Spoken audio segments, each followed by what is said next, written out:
Now God be in my speaking, God in our understanding, and may God move us. Amen. Friends, it's a great... Can you hear me? Oh? We'll try it up higher. Is that working?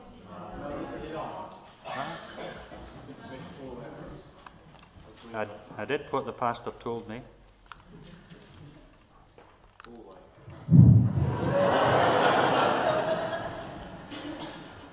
Every time I go into a pulpit, these things don't work. I'm much better in the open air. I want to begin by saying a very sincere thank you for the invitation which was extended to me to come to this lovely part of England for this weekend, and particularly to thank Debbie for her graciousness and for consistency in the way that she organised this with my colleague in Glasgow, so that I've known exactly what I'm doing and had no fear of ending up in alien territory. And I want to congratulate you because I work all over Great Britain and in different parts of the world, and it's very rarely that you see that kind of openness and encouragement and ecumenical cooperation which goes across the traditions as happens here. In other places it's a salutary thing. Like, where I come from, there was this group of 4 pastors. There was a Catholic priest and a Methodist minister and a Baptist pastor and a Presbyterian minister. And for them, ecumenism was that they met once every 2 months and had coffee. And it didn't affect their congregations, and it didn't affect them very much until one of them said, I think we should get to know each other a bit better. So perhaps we could do that by sharing a secret about ourselves that no one else knows, and that our congregation would not want to know. And that will develop trust. So the Baptist began, they said, well, we're not supposed to gamble, and I preached against it, but when it comes to Grand National, I always say to God, if I win, I'll give the money to the church. But the church would not like to hear that this is my practice. And the Methodists said, well, we're not supposed to drink anything alcoholic, and I keep that. But occasionally, I like that line in St. Paul about how wine's good for your stomach, and I found that malt whisky is even better. So just very occasionally I might have a drink. And the Catholic priest says, well, we each have our celibacy, and I have kept it. But there's a woman who's very friendly in the congregation, and occasionally we just spend time with each other, and it's a very nourishing relationship. But if the bishop were to hear, I'd be out the door. And then all eyes turn to the Presbyterian, who is sitting rather smugly, and who says, well, brothers, I've really got nothing to confess except that I'm a terrible gossip.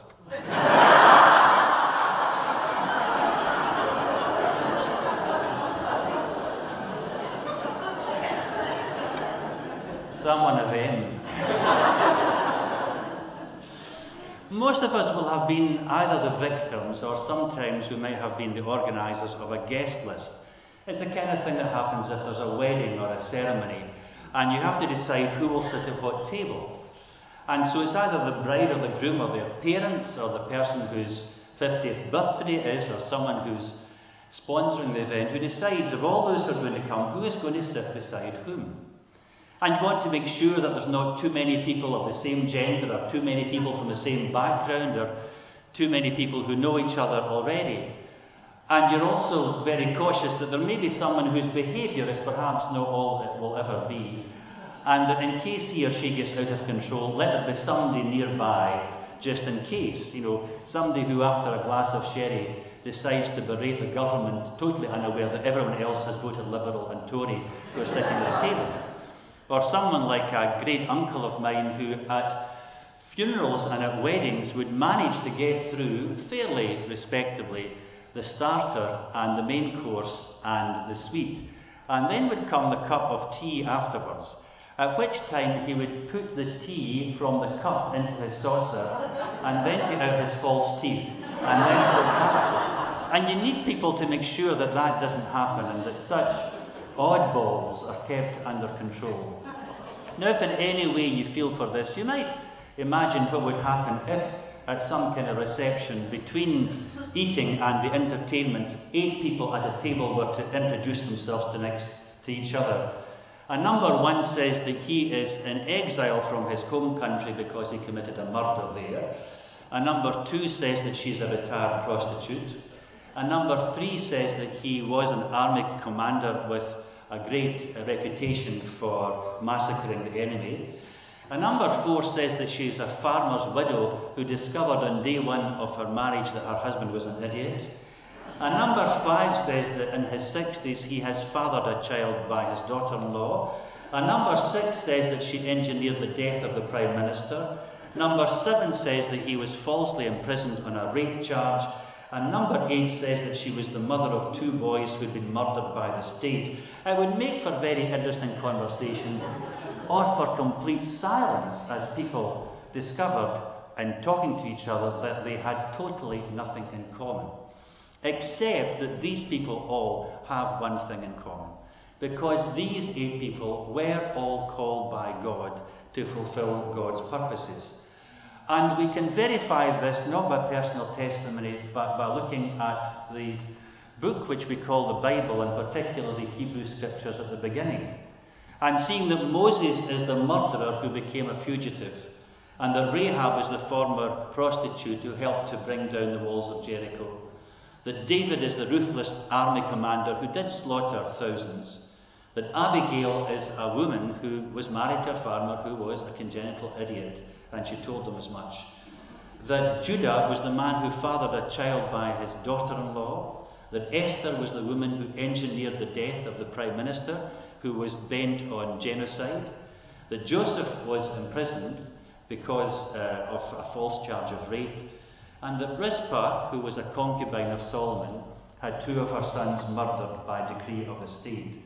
And all of them have been chosen by God to further God's purposes in the world.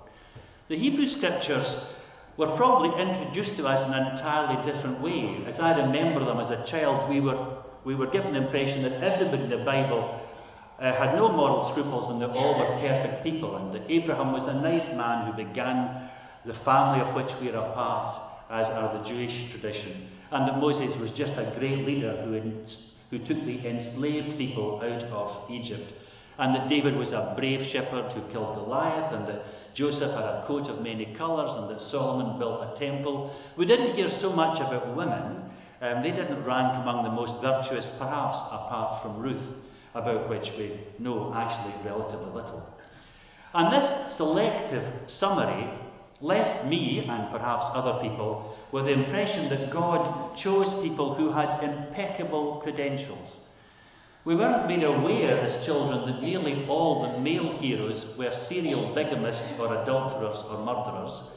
We were never told that nearly all the women in the Old Testament were chosen by God to stand up to cruel male authority when it was at its worst.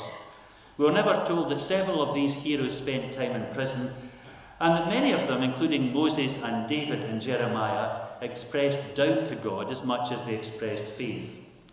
And I mention this for one reason, not to rehearse the sins of our ancestors in the faith, but to celebrate the risk which God took in calling such people to his service who would never have been given a successful interview at a job centre. God's engagement with humanity is an engagement of incredible risk. His principal agents who participate in what we call salvation history are not chosen because of their moral scrupulousness or political expertise or intellectual versatility or spiritual potency or even track record of success. God does not follow the conventions of humanity or the criteria for human worth when calling people into his service. God knows whom he chooses, and those who look on see this as a mystery. And it may seem an odd thing to say, but we can almost recognize that Jesus is the true Son of God, because when he comes into the world, when he engages with people, it's the same thing as God has done in the Hebrew Scriptures. Jesus chooses people, identifies worth in people, sees value in people whom none would consider to be worthy. The 12 disciples are people who are not those of greatly known pedigree. All of them at some stage inhibit uncertainty about his intentions. 3 in particular, Thomas, Peter and Judas, either doubt or deny or betray him. 2 of them, Matthew and Simon, may have had dubious backgrounds which could have ruined the reputation of the gospel. And when he identifies a model of hospitality, it's not a distinguished Pharisee who he takes, but a woman who is known for her immoral reputation. And when he looks for a model of generosity, years ago when I was about 30, I began to receive every 3 or 4 months a small envelope on which was written at the front my address in rather shaky handwriting. And inside was a £5 note, and accompanying it an unsigned piece of notepaper which said, "God willing, this will help your work." I had no idea who gave that money at all, and I never told anyone about it. Until maybe 3 or 4 years into this, I'm speaking to my grandmother. And my grandmother says, "You know, son, there's this odd thing happens about every 2 months to me. I get a bunch of flowers, or I get a bowl of fruit from somebody I don't know. And the fruiterer who brings them is sworn to secrecy." Well, my grandmother was a much better detective than me. And so the next time a bowl of fruit was delivered to her door, she says, "I'm not receiving that." And the woman said, "But you have to take it, Mrs. Bell." She says, "I'm not taking it unless you tell me who's sending this." So the woman says, "Well, I shouldn't really tell you this, but it's Annie Sampson." Now, Annie Sampson was someone who I did not know. She was a woman who'd be in her mid-60s. She had incredibly bad health and sometimes spent 2 or 3 months per year in hospital. She was a widow, she had a very small pension, and she had no one who was a relative who lived near her. She was a devout Christian, she was a member of the Roman Catholic Church, but she seldom could manage to get out to go to church.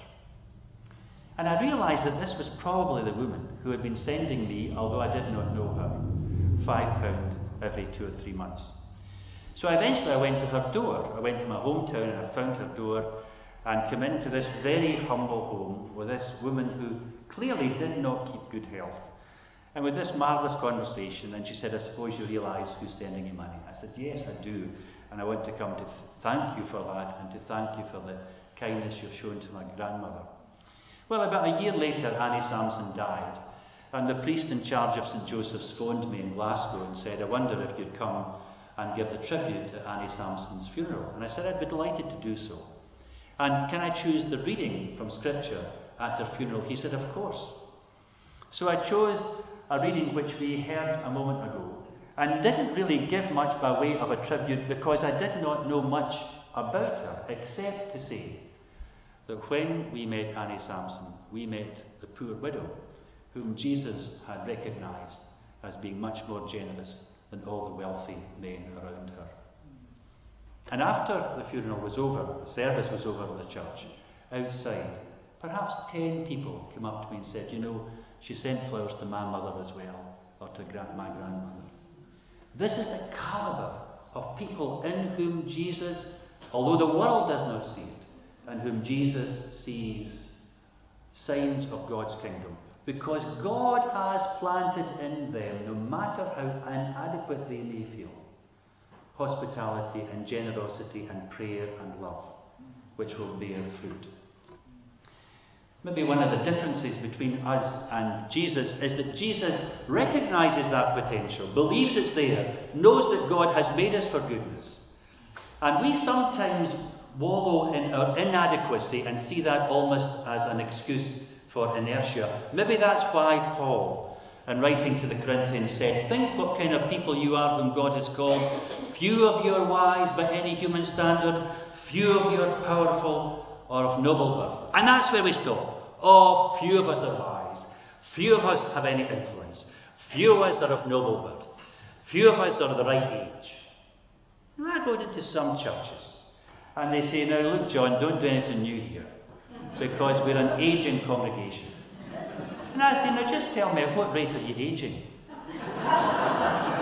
Because in most places it's a day at a time. Is this a kind of fast-track church where you're 47 one day and you're 74 the next? And what they mean is we have a number of people who are retired. Now, what's wrong with that? retired people are going to be around for a long time. And to make older people an excuse for inertia, to give the impression that because people are older in years, therefore they're unable to do or encourage anything new, is to fly in the face of the Word of God, because our story begins with a 90-year-old woman who becomes pregnant, whose name is Sarah. That's a surprise for most women of 90. And the Christmas story begins with a woman called Elizabeth who is past childbearing years. And the Christmas story ends with a man and a woman who are both pensioners, who see within the Christ child that God is doing a new thing, and they become the midwives of the new thing that God is doing. But what young person would want to come to a church where the rumour was, we're an ageing congregation? What young person would want to come to a church where the rumour was, we're in decline? And if we spread these rumours, then we will fulfil them. If we spread these rumours, we will fulfil them. But if we spread rumours that this is the place for renewal and for hospitality, that this is a place where people are welcome, that this is a place where people are loved, then the church has around it and above it an angel, as in the book of Revelation, who will enable us to do great things. What Paul proclaims is what God believes, that to shame the wise and those who feel inadequate, God has chosen what the world counts folly. And to shame the strong, God has chosen what the world counts weak. And because Jesus, in the gospel we heard, focuses on a woman, I want to tell another story about a woman. Now, this is not her real name, not because I'm afraid of being taken up for libel, but because I only know her first name, which is Elizabeth, and I met her last year. Her name we'll call Elizabeth Black, and the man in this story is called Ted Brown, and the man was a Southern Baptist deacon, but this is not an anti-Baptist story. So I meet Elizabeth Brown in Oklahoma, and she, when she was 19, was in a small town in Texas and had a group of friends who had gone to this small university in Texas. They were of no standing whatever, they were strangers to the town. And there was a town meeting which was to discuss whether or not this town began to sell alcohol in stores. And the person who was going to speak against this most volubly was a prestigious lawyer in the town who was called Ted Brown. And Ted Brown was also the chairman of the deacons in the Central Southern Baptist Church. He was a very important person. Now, these students had learned something about Ted Brown that not many people knew, and so they went with some fascination to hear him speak at the town meeting. And he got up and, using his stentorian tones as a court orator, began to berate people about desiring to have alcohol and the evils of drink and everything else, rehearsed it and said that this town should have nothing to do with this filthy practice. And then he asked for any questions after his 20-minute tirade. And Elizabeth Black got up and said, "Yes, Mr. Brown, I'd like to ask you why it is that you're against alcohol being sold in this town when you are the owner of alcohol stores in another 8 counties in the state of Texas." Well, the man's face turned from brown to purple, and he began to fulminate against this woman and said, "These students are just communists, and they've come here to play havoc. They are not worthy to be in our town," and they drove them out of the town meeting. So Elizabeth, who was a devout believer, went with her friends to find a young lawyer.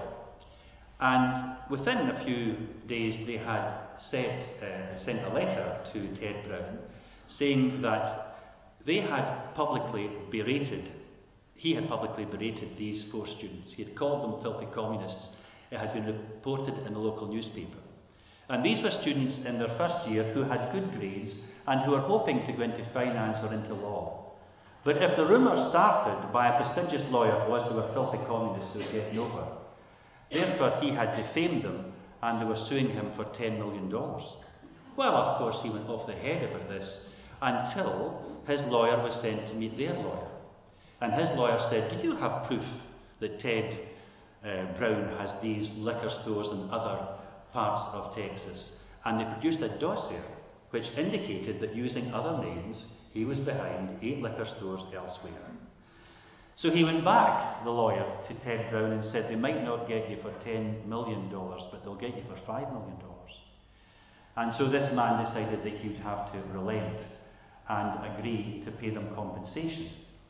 Whereupon the students who had done more work about Ted Brown confronted him with the good news that they did not want $5 million for themselves.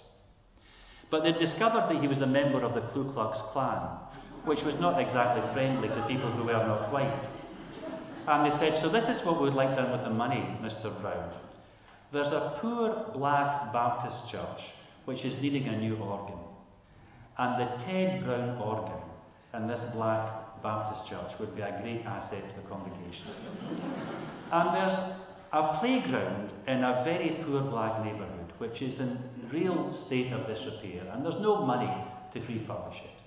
And the Ted Brown playground in this black neighbourhood would just be very good. And there are a good number of young black people who are believing Christians who will never get to university because there's no money for them.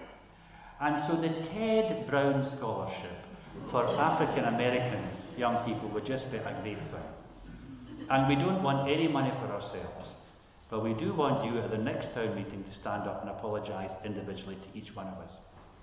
So this man, who was of high moral standing, seemingly, who was of prestige, who was within his own town a kind of noble person, had to eat humble pie and to apologise to these students one by one, and to state they weren't filthy communists, but they were very devoted citizens of the USA, and to wish them God's blessing in their future.